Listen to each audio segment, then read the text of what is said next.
I am Hannah, 32 years old, and until 6 months ago, my life as a corporate attorney in Boston was perfectly ordered and peaceful.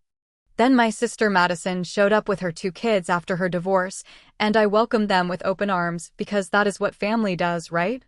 I never imagined my own sister would turn my kindness into servitude, and when I finally stood up for myself, she would make an accusation so vile it threatened to destroy everything I had built. Before I dive into this painful story, let me know where you are watching from in the comments below, and if you appreciate family drama with a satisfying twist, hit that like and subscribe button now. My life before Madison arrived was exactly how I had always planned it. I had worked incredibly hard through law school, landed a position at a prestigious firm in Boston, and was steadily climbing the corporate ladder. My 2-bedroom apartment in Back Bay was my sanctuary, tastefully decorated in soothing blues and grays, with a small home office where I would often work late into the evening. I had a routine that worked for me, friends I met for brunch on Sundays, and a peaceful existence that I had earned through years of dedication. The call came on a Tuesday evening in January. I was just settling in with a glass of wine and some case files when Madison's name flashed across my phone screen.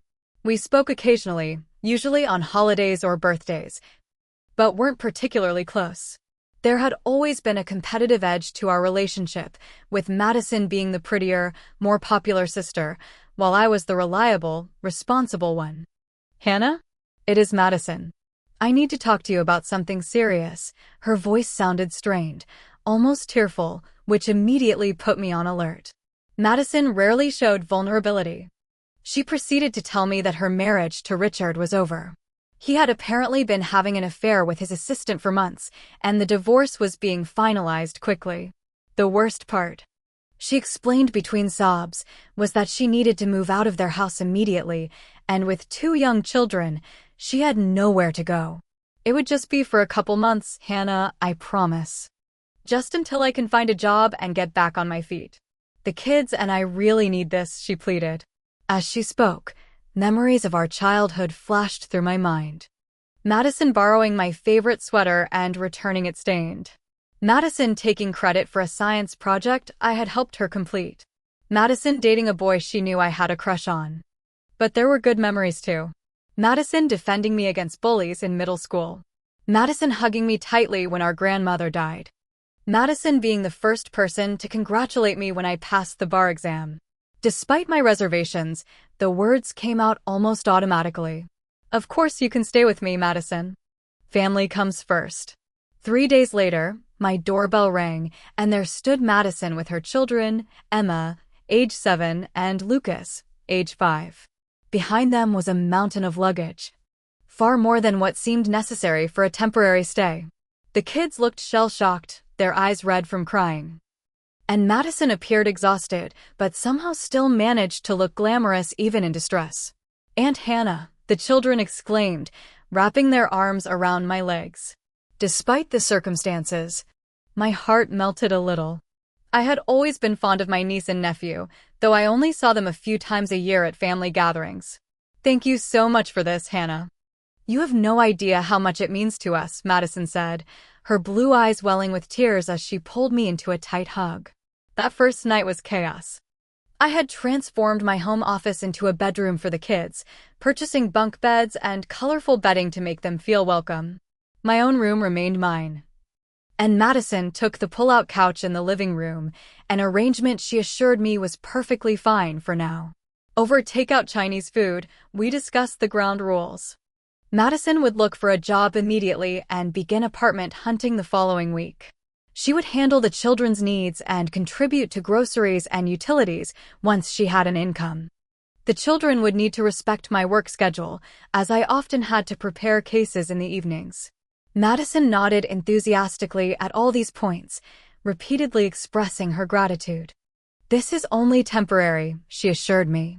2 months tops, and we will be out of your hair. That night, as I lay in bed listening to the unfamiliar sounds of children breathing in the next room, I felt a strange mix of emotions. There was anxiety about how this would affect my carefully structured life, but also a sense of warmth. Perhaps this was an opportunity to strengthen our sisterly bond, to be a positive influence in my niece and nephew's lives during a difficult transition. Maybe Madison had matured since our younger years, and this shared experience would bring us closer. The first week went reasonably well, though there were small signs of trouble. Madison left her makeup strewn across the bathroom counter each morning. Toys appeared in every corner of the living room. Dishes piled up in the sink despite our agreement that everyone would clean up after themselves. But I made excuses for these lapses. They were adjusting. The divorce was fresh. The children were traumatized. I could be understanding during this difficult period. By the end of that first week, I had established a new routine that accommodated my unexpected houseguests. I would wake earlier to shower before the bathroom became occupied, prepare breakfast for everyone before leaving for work, and pick up groceries on my way home. The children seemed to be settling in. Though they would occasionally cry for their father or ask when they could go home, questions that Madison would deflect with vague promises about their new home soon. I truly believed we were all doing the best we could in a challenging situation. Looking back now, I realized that was the beginning of my enabling behavior. The first step in a pattern that would nearly destroy me. But at that moment, I was still filled with hope and family loyalty, blissfully unaware of what was to come. As the weeks passed, subtle shifts began occurring in our living arrangement. Madison had promised to begin job hunting immediately, but whenever I asked about her progress, she had a ready excuse. The job market was terrible. Her resume needed updating. She was waiting to hear back from a promising lead. Always something that sounded plausible enough that I did not press the issue. Meanwhile, my work performance was beginning to suffer. Madison and the kids were not particularly respectful of my need for quiet in the evenings. The children would run through the apartment playing tag or having pillow fights, their shrieks of laughter piercing through my concentration as I tried to prepare for important meetings. Madison would watch reality television at high volume, and when I asked her to turn it down, she would sigh dramatically before complying, making me feel like the villain. Sleep became a luxury I could no longer afford. The walls of my apartment were not thick enough to block out the sounds of Madison's late-night phone conversations or early morning beauty routines. Dark circles formed under my eyes, and my boss, Patricia, began to notice my decreased productivity. "Hannah, is everything all right?"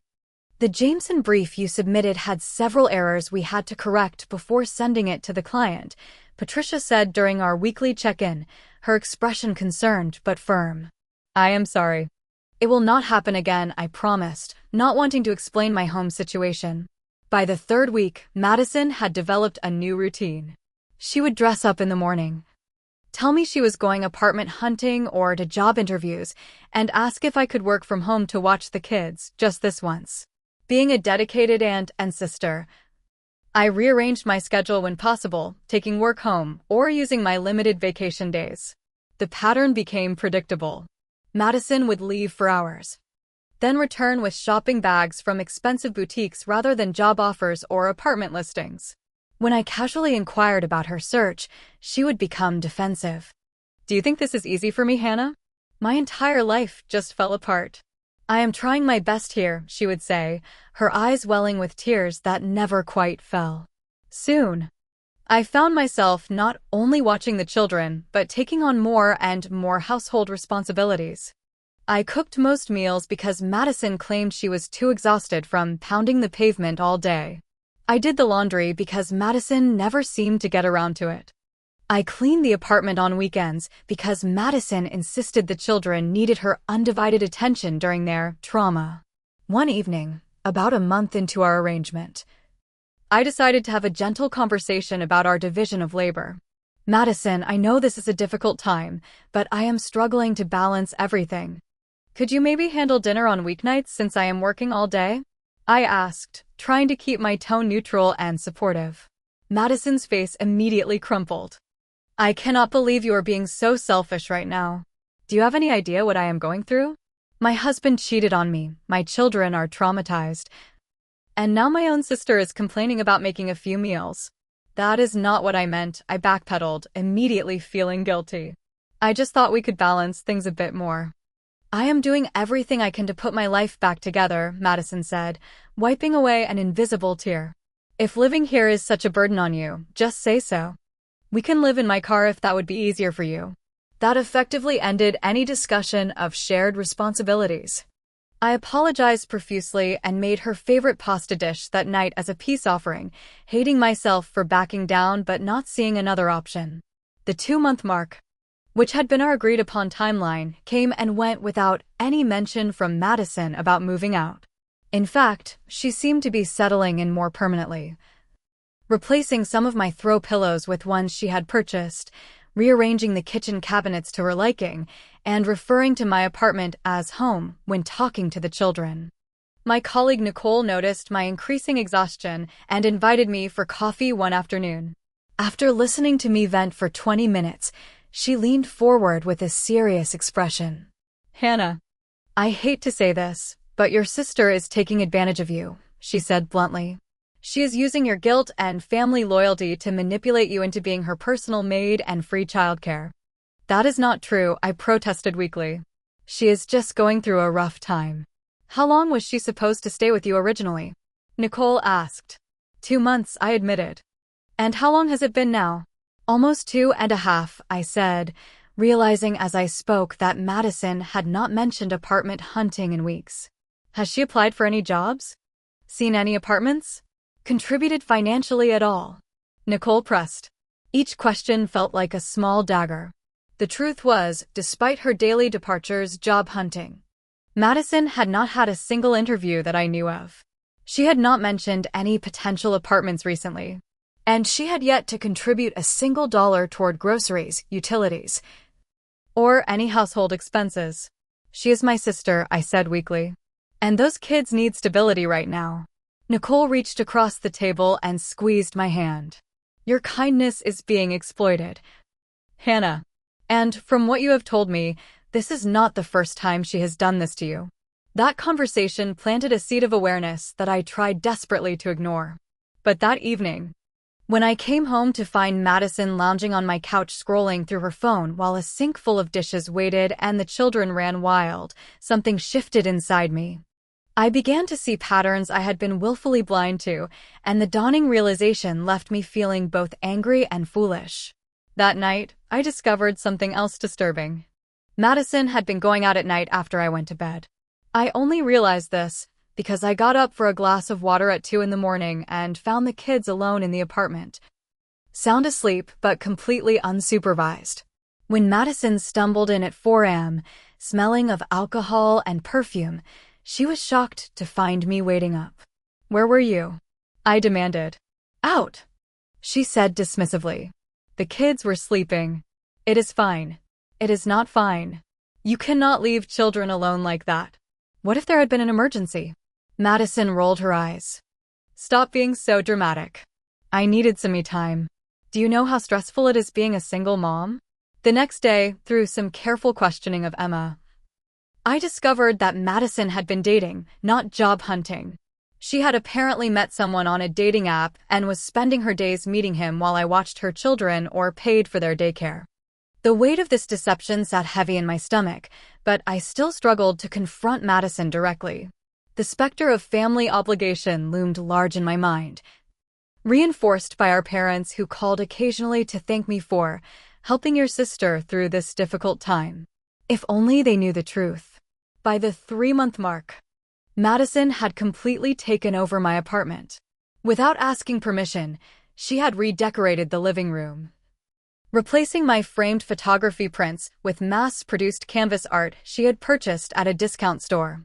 My carefully selected throw pillows had been swapped for gaudy sequined ones, and a large pink fluffy rug now covered my hardwood floors. The place needed a woman's touch, she explained when I expressed surprise at the changes. It was so cold and impersonal before. The fact that I, a woman, had already decorated my own apartment seemed lost on her. But this was just the beginning of Madison's territorial takeover. My utilities and grocery bills had doubled, stretching my budget to its limits. Madison used excessive water for her hour-long showers, left lights on throughout the apartment day and night, and kept the heat cranked up to tropical levels. The grocery cart now included expensive organic snacks for the children, Madison's preferred premium coffee, and an assortment of face masks and beauty products that somehow counted as essentials. When I mentioned the increased expenses, Madison promised to contribute once she got back on her feet, a phrase that was becoming increasingly hollow as months passed with no visible effort toward employment. The situation escalated when Madison began inviting friends over for dinner parties and wine nights without asking me first. I would arrive home from a 10-hour workday to find 4 or 5 of her friends lounging in my living room, drinking my wine and eating food I had purchased. They would speak in hushed tones when I entered, giving me the distinct impression they had been discussing me. "Hannah, come join us," Madison would exclaim with false enthusiasm. "We were just talking about how amazing you are for helping me out like this." The cleanup from these gatherings inevitably fell to me, as Madison and her friends would leave wine glasses, plates, and food scraps strewn throughout the apartment. When I would begin cleaning the next morning, Madison would promise to get to it later, but later never came. My breaking point at work came when I had to miss an important client meeting because Lucas's school called saying he had a fever. Madison was unreachable, her phone going straight to voicemail.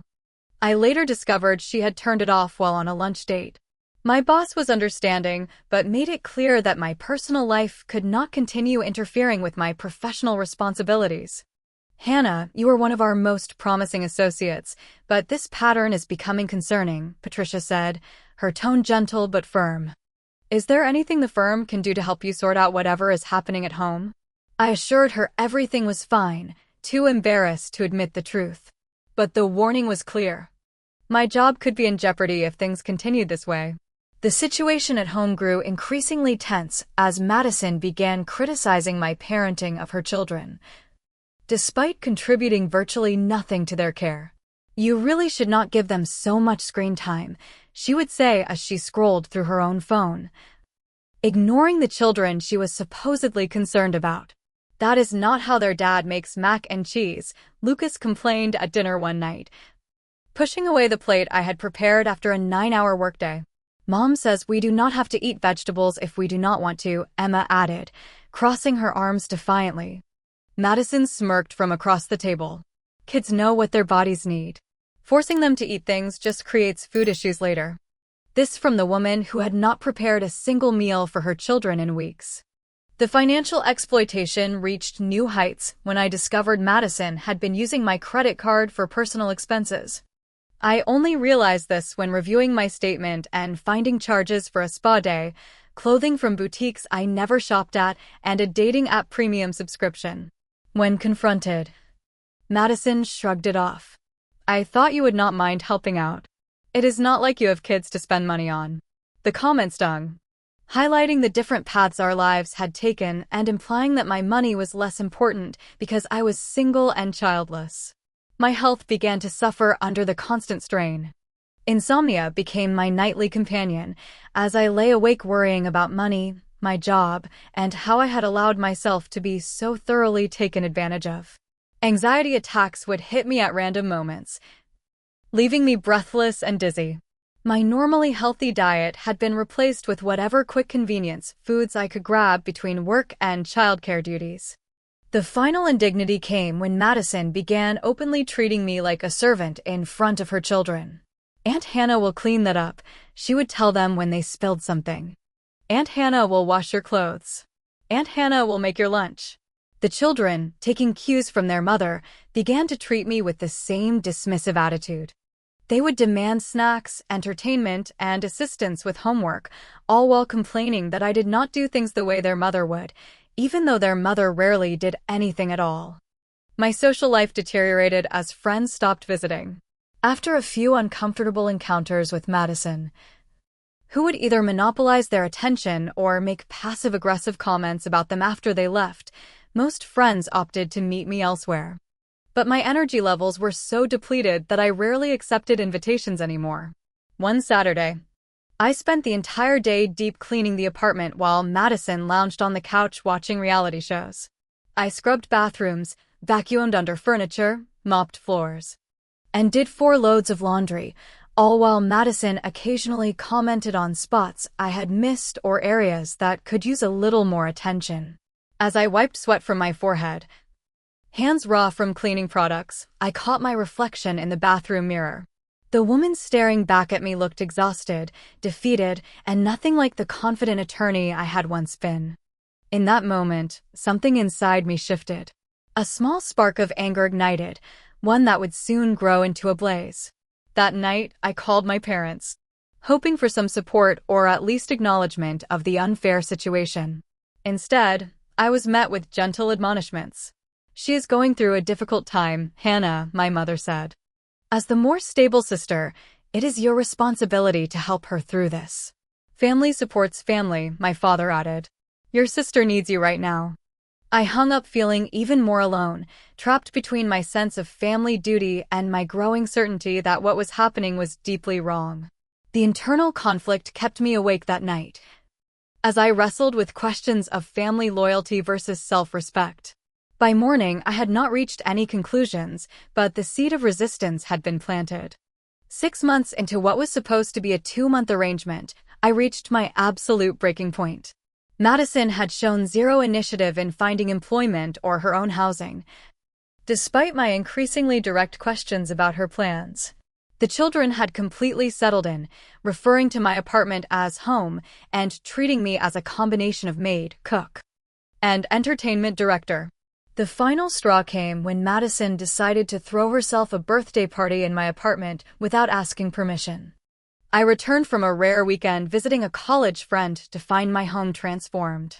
Streamers hung from the ceiling, balloons cluttered every corner, and a large "Happy Birthday, Madison" banner stretched across my living room wall. The remnants of what appeared to have been a sizable party littered every surface, wine and food stains dotted my furniture, and something sticky coated sections of my hardwood floor. Madison herself was sprawled on the couch in a party dress, scrolling through her phone and looking at pictures from the celebration. The children were nowhere to be seen. "Where are Emma and Lucas?" I asked, setting down my overnight bag. "At a play date," Madison replied without looking up. "The party went so late. I needed some recovery time." "You missed a great time. Everyone asked where you were." I looked around at my destroyed apartment, the home I had worked so hard to create, now treated with complete disregard. "You threw a party without asking me? In my home?" Madison finally glanced up, rolling her eyes. "Do not be so uptight. It was just a few friends. Besides, I live here too." "Temporarily," I said, the word coming out sharper than I had intended. "You live here temporarily, Madison." "Whatever," she shrugged, returning to her phone. Something inside me snapped. 6 months of built-up frustration, resentment, and exhaustion coalesced into a moment of perfect clarity. This could not continue. That evening, after the children were in bed, I sat at my desk and opened my laptop. I had been avoiding a direct confrontation, but the time had come for serious action. As I began researching available apartments in our area, I discovered something shocking. Madison had been tagged in several social media posts by a friend who was a real estate agent, thanking her for coming to see another great apartment today and saying, "We will find your perfect place soon." These posts dated back months, with the most recent just last week. My sister had been looking at apartments all along, just not renting them. She was deliberately prolonging her stay with me while pretending to be helpless. The revelation left me cold with anger.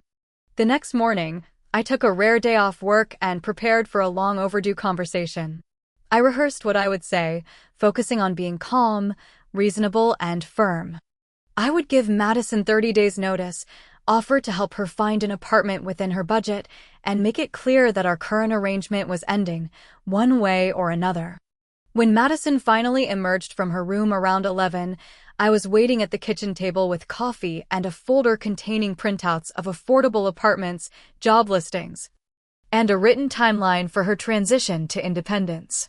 "We need to talk," I said, gesturing to the chair across from me.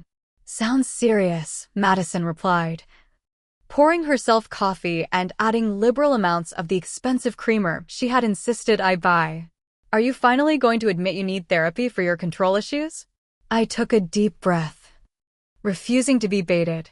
Madison, it has been 6 months since you moved in. The original agreement was for 2 months. I think it is time we discuss your plans for finding your own place. Madison's expression shifted instantly from casual to defensive. Wow. Kicking out your own sister and her children? Real nice, Hannah. I am not kicking anyone out, I replied evenly. I am saying that this was never meant to be permanent, and it is time to discuss next steps. I have some information here about apartments in your price range and some job listings that might be a good fit for your skills. My price range? Madison scoffed. I do not have a price range because I do not have a job, in case you had not noticed. Are you suggesting I live in some roach-infested dump with my children? There are decent, affordable options, I persisted, sliding the folder toward her. And regarding employment, I have compiled some job opportunities that would utilize your experience in retail management. Madison pushed the folder away without looking at it. I cannot believe you are doing this right now. After everything I have been through with the divorce. Now my own sister wants to throw me and my children out on the street. That is not what I am saying at all, I replied, working to keep my voice steady. I am saying that it has been half a year, and you have made no progress toward independence. I have been supporting 3 people financially, doing all the housework, and providing childcare while working full-time. This arrangement is not sustainable. So this is about money. Madison's voice rose. Sorry we are such a burden on your perfect, lonely life. Some of us have real responsibilities, Hannah. Some of us have children to consider. The jab about my lonely life stung, but I pressed on. This is about boundaries and agreements. We agreed on 2 months. It has been 6. I am simply asking you to commit to a plan for moving forward. Madison's expression suddenly turned cold and calculating. You know what? Fine. If you want us gone, we will go right now. I will just take my traumatized children and figure it out on our own. I hope you feel good about yourself. She stood up abruptly, chair scraping against the floor. Kids, pack your things. Aunt Hannah does not want us here anymore. Madison, stop, I said, rising to my feet. That is not what I said, and you know it. I am asking for a plan and a timeline, not for you to leave immediately. Madison whirled back to face me, her eyes narrowed. You have always been jealous of me, Hannah. Jealous that I am prettier, that I have children, that people actually like me. You have always wanted to see me fail. The accusations were so wildly untrue that for a moment I could only stare at her. That is completely false. I have supported you in every way possible for 6 months. Supported me? Madison laughed bitterly. You have done nothing but judge me and make me feel unwelcome. And now I know why. She stepped closer, her voice dropping to a dangerous whisper. The kids told me what you did to them when I was not home. My blood ran cold. What are you talking about? Emma told me how you grabbed her arm when she spilled juice on your precious couch. She showed me the bruises. And Lucas told me about you threatening to lock him in the closet if he did not stop making noise while you were working. I felt like I had been slapped. That never happened. I would never hurt them or threaten them. Ever. Madison's expression was chilling. It is your word against theirs. And who do you think people will believe? The children with bruises or the aunt who suddenly wants them gone? Horror washed over me as I realized what she was doing. Are you threatening me? I am simply telling you what happened. Madison replied with false innocence. But I am willing to keep this between us, for the sake of the family. All I need is a little help getting set up in a new place. Say, $50,000 for first and last month's rent, furniture, and moving expenses. I could barely breathe. You are blackmailing me with false accusations of child abuse? $50,000, Hannah. By tomorrow. Or I call the police and Child Protective Services. She smiled coldly. Your choice. With that, Madison walked out, calling to the children that they were going to a hotel for the night to give Aunt Hannah some space. 10 minutes later, they were gone, leaving me standing in my kitchen, shaking with shock and fear. My own sister had just threatened to falsely accuse me of child abuse unless I paid her $50,000. It was so outrageous, so completely beyond anything I had imagined her capable of that I could barely process it. As the reality of the situation sank in, I collapsed into a chair. overwhelmed by the potential consequences of such accusations, even false ones. My career, my reputation, possibly even my freedom were suddenly at risk. In that moment, it felt like my entire world was crumbling around me, all because I had tried to help my family. After Madison left with the children, I broke down completely. Panic overwhelmed me as I considered the implications of her threat. False allegations of child abuse could destroy my legal career before any investigation even concluded. The mere suggestion would create a cloud of suspicion that might never fully dissipate, even if I was eventually cleared. My colleagues, friends, and family might always wonder if there was some truth to the accusations. I paced my apartment, alternating between rage at Madison's manipulation and terror at what might happen next. For a brief, desperate moment, I considered simply paying the money to make the problem go away. $50,000 was a substantial sum, but perhaps worth it to avoid the nightmare of fighting such horrific false allegations. Then, as I collapsed onto my couch in exhaustion, my eyes fell on the small, inconspicuous device mounted in the corner of my living room ceiling. A wave of relief so powerful it left me lightheaded washed over me. The cameras. I had completely forgotten about the cameras. 3 months earlier, I had noticed small items disappearing from my apartment, things Madison would have had no reason to take, expensive pieces of jewelry, a pair of designer sunglasses, and most disturbingly, several prescription medications. Concerned about the possibility of theft, possibly by one of Madison's many visitors, I had installed a comprehensive security system throughout my apartment.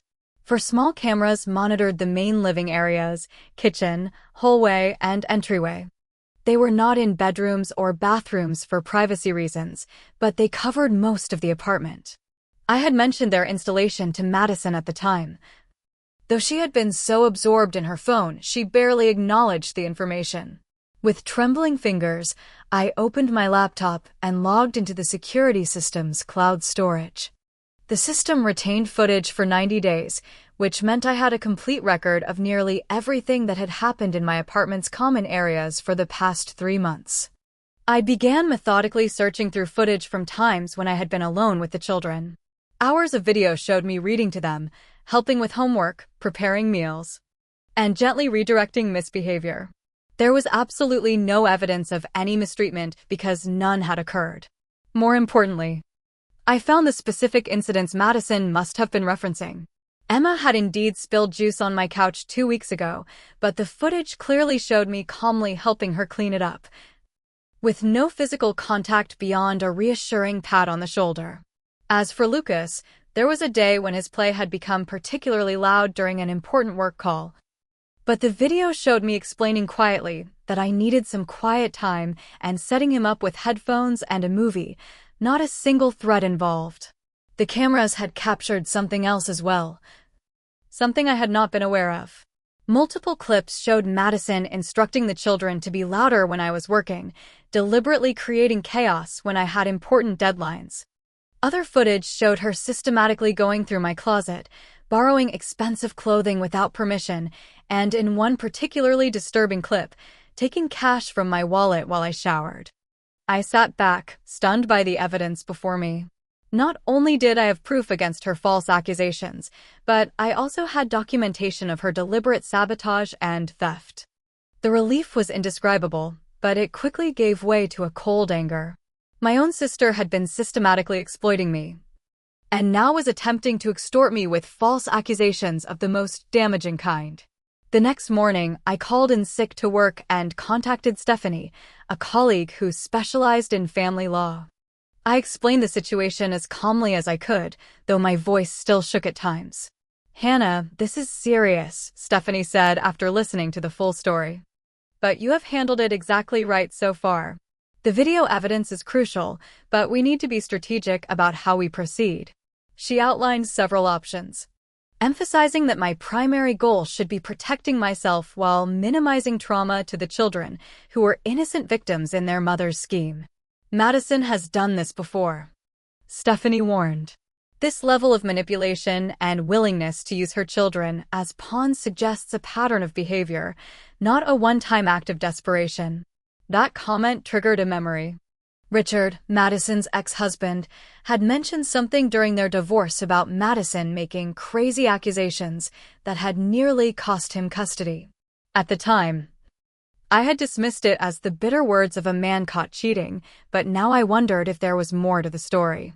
With Stephanie's guidance, I spent the day gathering evidence and planning my response.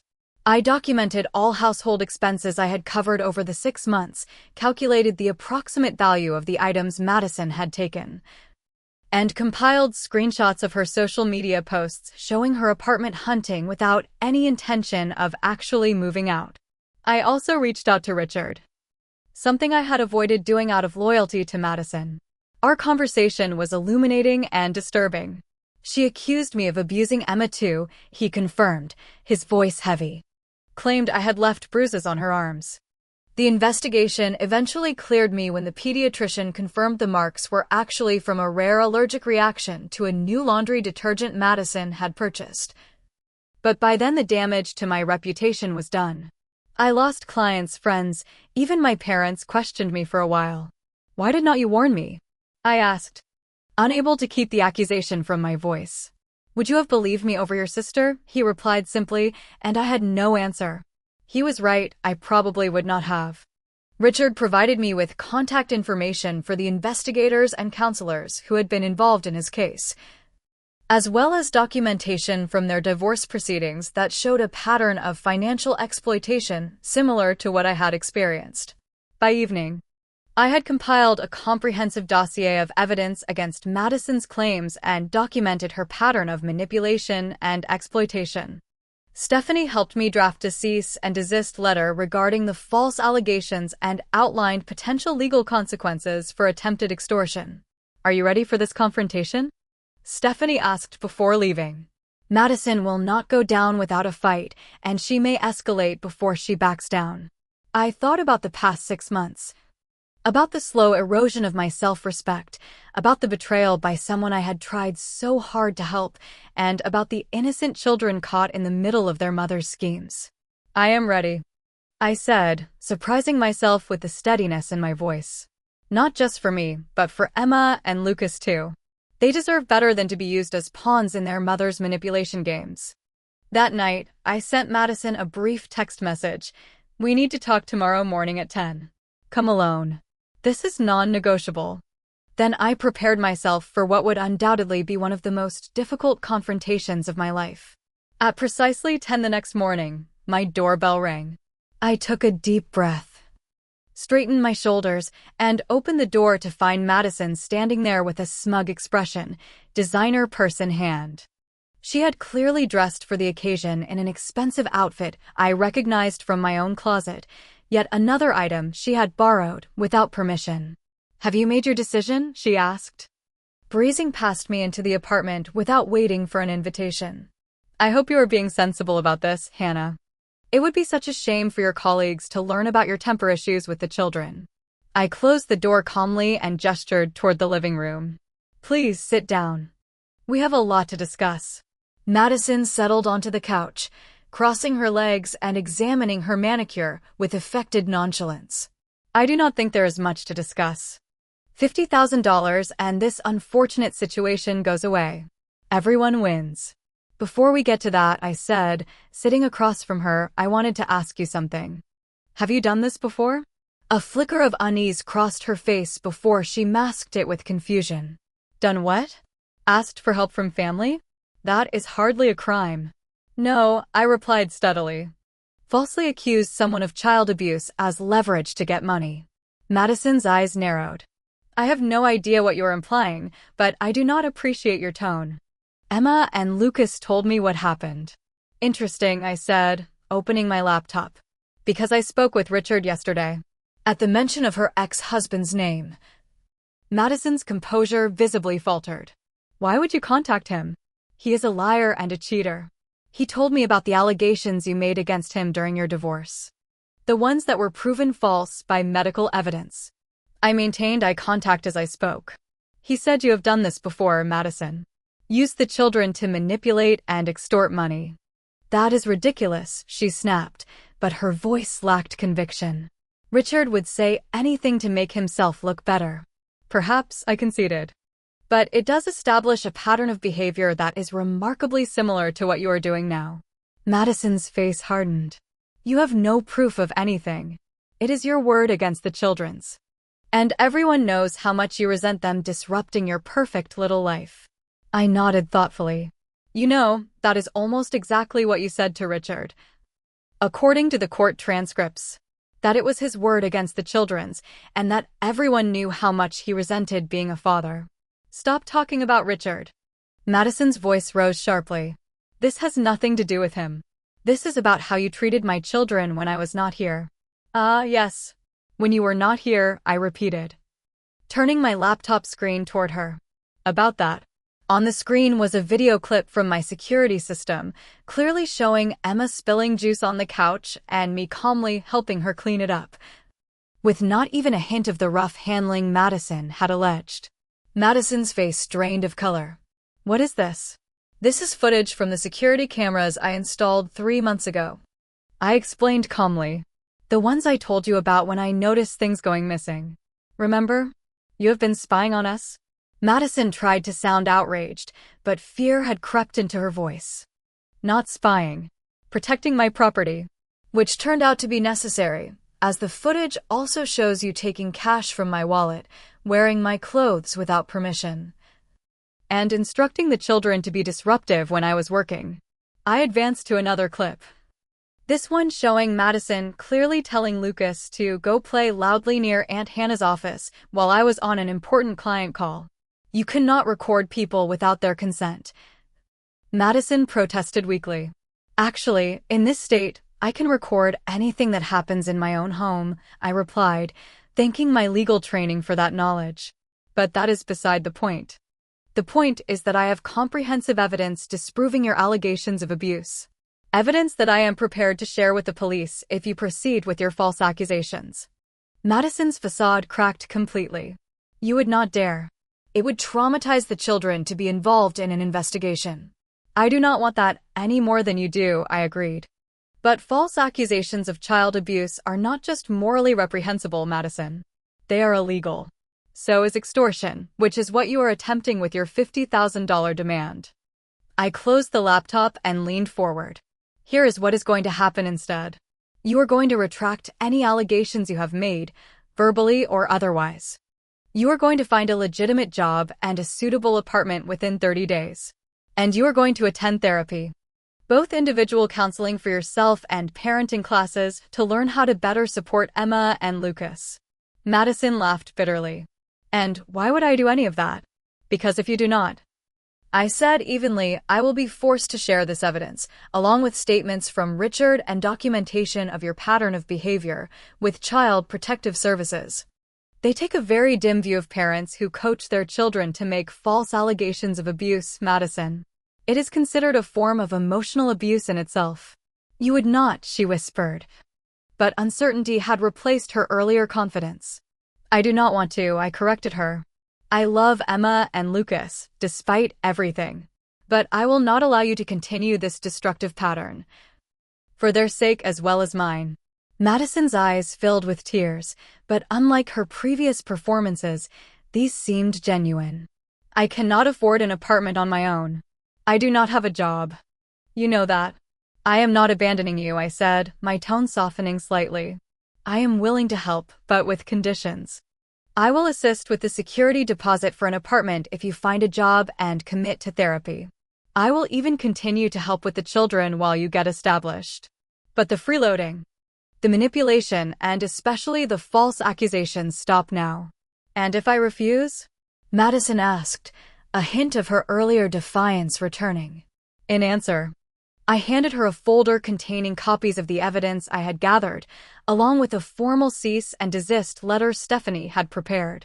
Then this information goes to our parents, to Child Protective Services, and potentially to the police, I said firmly. And to be clear, I have already shared everything with my attorney, with instructions to proceed if anything happens to me or if any false allegations are made against me in the future. Madison flipped through the folder, her face growing paler with each page. When she reached the final document, a draft of a formal complaint for attempted extortion, She closed the folder and set it down with trembling hands. "You have thought of everything," she said quietly. "I had to," I replied simply. We sat in silence for several moments before Madison spoke again, her voice small and defeated. "What about the children? They love it here with you. They can still see me regularly. I want to be part of their lives, Madison. I just cannot be your personal assistant, bank, and scapegoat anymore." Another long silence followed before Madison nodded slowly. "I will need help finding a job. It has been years since I worked." It was not an apology, not even close, but it was a concession. A crack in the wall of entitlement she had built around herself. It was a start. "I will help you," I promised. "But there have to be boundaries this time." As Madison left that day, without the $50,000 she had demanded, but with a list of job resources and therapists, I felt a complex mix of emotions, relief that the immediate crisis had been averted, sadness for the relationship that might never fully recover, and cautious hope that perhaps, with the right support and firm boundaries, some healing might still be possible, not just for me, but for Madison and the children as well. The path forward would not be easy. Madison initially rejected many of my conditions, threatened to turn our parents against me, and even briefly revived her accusations before backing down when reminded of the evidence against her.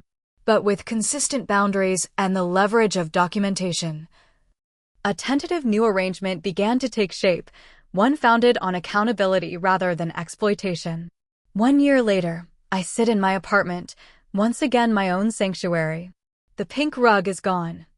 My photography prints have been rehung, and the sense of peace I once took for granted has largely returned.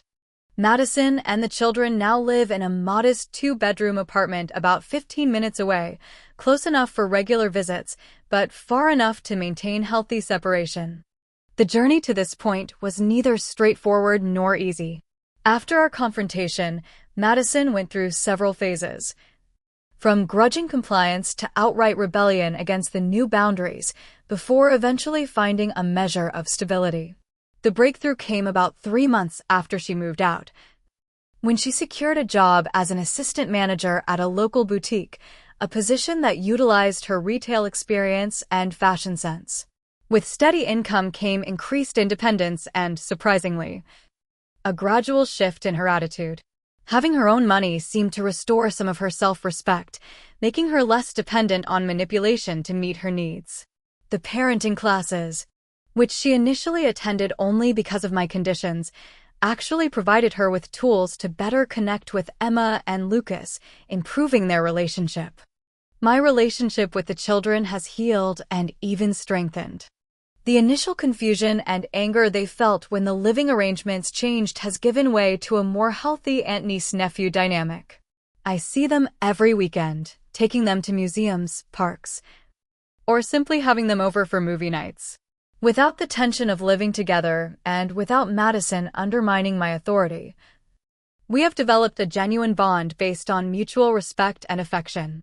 Emma recently confided in me about her mother's coaching regarding the false allegations, a conversation that broke my heart but also confirmed the importance of the intervention. "Mom told us to say you hurt us," she admitted during a quiet moment. She said it was just a game to help her get money for a new apartment. I knew it was wrong, but I did not know how to say no to her. I hugged her tightly, assuring her that none of it was her fault and that adults sometimes make mistakes. "The important thing is that your mom is getting help now, and we are all learning better ways to treat each other," I told her, choosing my words carefully to avoid undermining Madison's parental authority while still validating Emma's experience. My own healing journey has been complex. The betrayal by my sister left deep wounds that required professional help to address. My therapist, Dr. Lawson, helped me recognize the enabling patterns I had fallen into not just with Madison, but throughout my life. "You have been the responsible one for so long that it became your identity," she observed during one session. "Setting boundaries feels like a betrayal of that identity, which is why it was so difficult for you." Through therapy, I came to understand that true family loyalty does not mean allowing yourself to be exploited. It means caring enough to establish healthy relationships that support everyone's growth and well-being. Sometimes, the most loving thing you can do is say no. My work life has rebounded as well. With my home once again a place of rest rather than chaos, my performance at the firm improved dramatically. 6 months ago, I received the promotion I had been working toward, becoming a junior partner with my own small team to manage. Patricia, my supervisor, pulled me aside after the announcement. "Whatever you sorted out in your personal life made a world of difference," she said. "You got your fire back." The extended family situation took longer to resolve.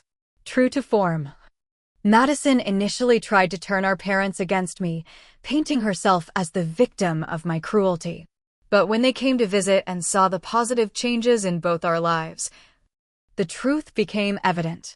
Madison in her own apartment, working and caring for her children with new competence, me thriving professionally and personally. The children happier and more secure than they had been during the chaotic cohabitation period. "We should have stepped in sooner," my father admitted during a private conversation. "We put too much responsibility on your shoulders because it was easier than holding Madison accountable." That acknowledgement meant more to me than he could know, validating the difficult stand I had taken. Madison and I have reached an understanding that, while not the close sisterly bond some might expect, works for us. We communicate directly about the children, share family gatherings without drama, and respect each other's boundaries. She has repaid a small portion of what she owes me financially, an amount we agreed upon that acknowledged the debt without being crushing to her new budget. Most importantly, she has maintained her commitment to therapy, working through the issues that led to her manipulative behavior. During a recent conversation, she made what for her was a monumental admission. "I was jealous of you," she said quietly as we watched the children play at the park. "Your success, your independence. It was easier to take advantage than to admit I admired what you had built." It was not a full apology, but from Madison, it was significant progress. The experience has fundamentally changed how I approach relationships of all kinds. I now recognize the difference between generosity and martyrdom, between supporting others and enabling destructive patterns. I have learned that love with boundaries is not just healthier, but ultimately more authentic than the alternative. This newfound wisdom has allowed me to help others facing similar situations. A colleague recently confided about his brother living on his couch for 8 months, a story with eerie parallels to my own experience. I was able to share what I had learned about setting loving but firm boundaries, providing both practical advice and emotional support as he navigated that difficult conversation. "You saved me from months more of this," he told me afterward. "I would never have found the courage to speak up without your example." As I reflect on the tumultuous journey of the past 18 months, I realize that family loyalty does indeed matter, but not in the self-sacrificing way I once believed. True loyalty means wanting the best for each other, even when that requires difficult truths and uncomfortable boundaries. It means believing in someone's capacity to grow rather than enabling their worst tendencies. Madison is not the sister I wished for, but she is the sister I have, and our relationship, while complicated, is now founded on truth rather than exploitation. The children are flourishing with clearer expectations and more consistent parenting. And I have reclaimed my life while deepening my understanding of genuine support versus enabling. Have you ever had to set difficult boundaries with family members who took advantage of your generosity? How did you balance family loyalty with self-respect? Share your experiences in the comments below, and if this story resonated with you, please like, subscribe, and share it with someone who might be struggling with similar family dynamics. Remember that sometimes the most loving thing you can do for both yourself and others is to establish healthy boundaries. Thank you for listening to my story, and I wish you strength and clarity in all your relationships.